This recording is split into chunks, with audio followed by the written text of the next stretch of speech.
What keeps us from going out of our backyard and looking for investments in different cities and different states? Well, there's one little four-letter word, and that's what we're going to talk about this week. Stay tuned. Welcome to Short-Term Rental Riches, quick actionable ideas to help you along your real estate investment journey, but with a specific focus on short-term rentals. Welcome back, everyone, to the Short-Term Rental Riches Podcast. Another week. Hope you're doing well out there, wherever you are in the world. And this week, I've got another topic for you, something relevant to every real estate investor, actually relevant to every person in the world. It's something that keeps us from doing something maybe we want to, and that's fear.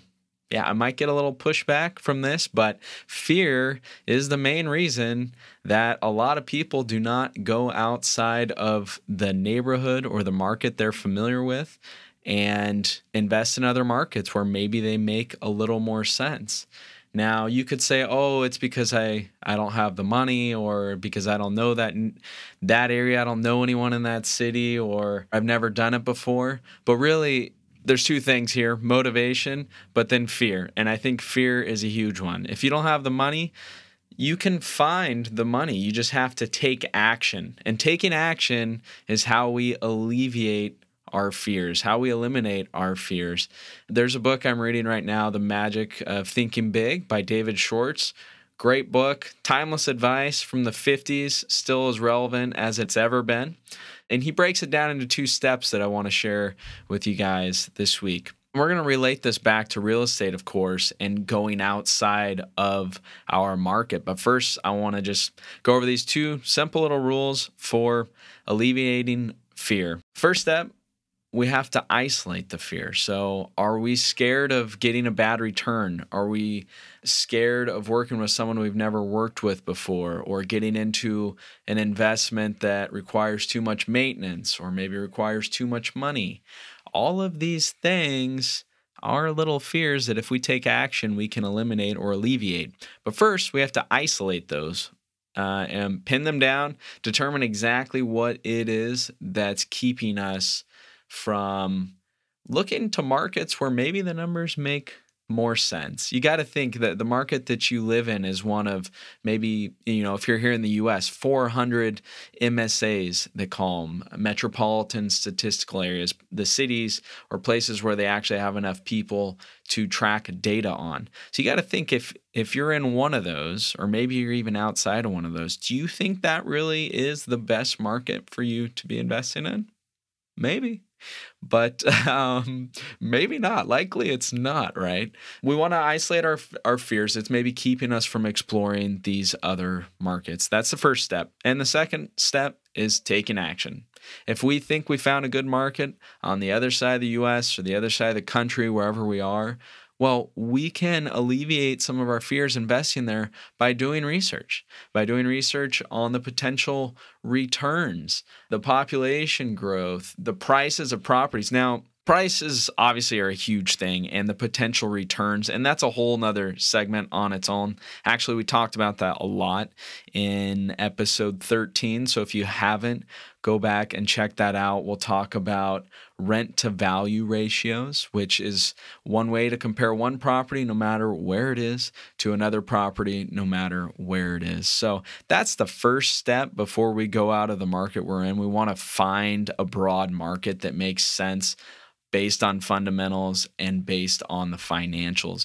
But after we do that, a lot of that little fear kicks in. And believe me, it's kicked in for me too. And it still does. Every time I buy a new property, I'm like, I get those little butterflies in my stomach and I think, oh no, what if I ran this wrong? What if I ran that wrong? But the reality is, if we do enough due diligence and do our research, the numbers tell us what to do, and we can alleviate all those other little fears by talking and learning about the market that we're going into. So let's say you found this broad market and the numbers already make sense, and you found a property, but you're scared of the condition it's in. And again, we're trying to do this remotely, right? In the beginning, without visiting all these different markets to start out with. First, we figure out which ones make sense, and then We can find some properties in there. It's only after we run the due diligence on the financials and the inspections. We don't really need to visit that property until we know that it makes sense with financials. So let's say you're nervous about the property condition. Well, there's ways to alleviate that by taking action and talking with local real estate agents or brokers, getting historical info on the property, capital expenditures over the last 2 years, utility costs, most of the things that a seller will typically provide, but then also getting your inspections. So there's a company, I think it's called We Go Look. You can have them go out remotely. It's very inexpensive. They can give you a good snapshot video of it before investing a bunch of time out there and determining it's a bad property. Of course, a professional inspection if you make it that far down the road.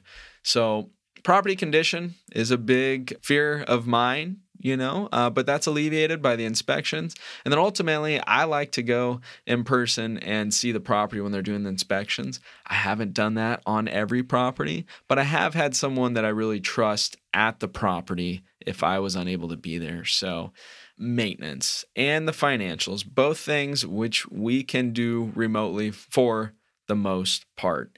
And it's scary. I don't know if that'll ever really go away. That kind of the heebie-jeebies, the butterflies you get before pulling the trigger on a new deal.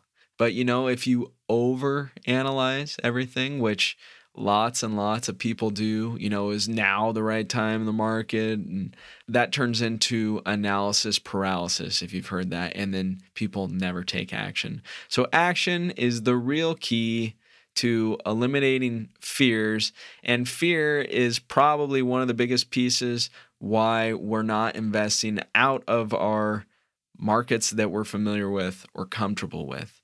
So keep that in mind when you're looking at a new market, that you have the resources at your fingertips online through brokers and websites and reports and inspections and all of these things to determine if a property's good. Now, this is a short-term rental riches podcast, right? So there's more to just finding a property that makes sense for a short-term rental. And a big piece is evaluating those financials, what the short-term rental could potentially do. We're going to talk about that next week, how we can get legitimate information and forecast the numbers for our short-term rentals after we've found a property in a market, whether it's in your neighborhood or in a different neighborhood. Forecasting is going to help alleviate that fear too. So keep that in mind when you get that fear for anything. Just isolate what it is and take action, and you'll alleviate it. It's only by taking action that we can continue scaling our portfolios.